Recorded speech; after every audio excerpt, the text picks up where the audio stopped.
inspiré à écrire ce livre, Rentabiliser l'aide humanitaire à l'RDC, c'est le désir de contribuer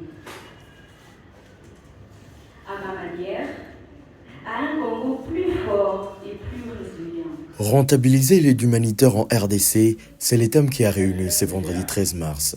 Dans une conférence, des étudiants, le corps professoral, les acteurs humanitaires au sein de l'université Shalom de Bunia. Ceci dans un contexte où les crises humanitaires se succèdent à l'est de la RDC et l'aide humanitaire peine à satisfaire la demande.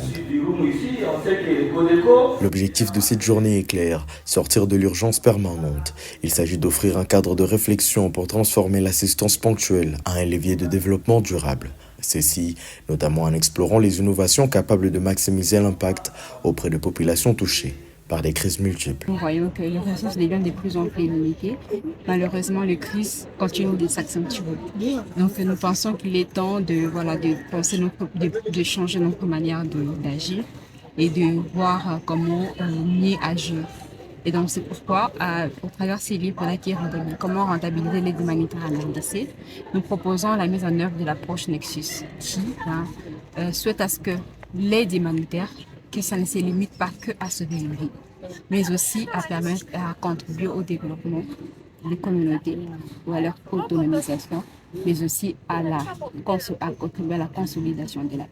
Et donc, au travers de ces livres, nous demandons à ce que les acteurs travaillant dans les secteurs d'urgence, donc au niveau humanitaire, travaillant dans les secteurs de développement et travaillant dans la consolidation de la paix, de se mettre ensemble et qu'ensemble nous puissions réfléchir et voir comment nous pouvons agir ensemble pour que ce processus allant de l'aide humanitaire au développement, puis à la consolidation de la paix. Ces cadres d'échange a permis de confronter les théories académiques aux réalités du terrain. La jeunesse constitue la plus grande partie de la population éthiopienne aujourd'hui.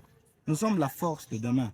Et cette jeunesse doit cesser de pouvoir donner de l'importance à ce genre de mouvements. Parce que ces mouvements détruisent complètement le développement de l'Éthiopie. L'Éthiopie qui était un grenier, qui était une région qui produisait, devient aujourd'hui une région qui importe massivement. Tout ce que nous consommons en grande partie vient de l'importation. Pour une province qui produisait, c'est déjà pas normal.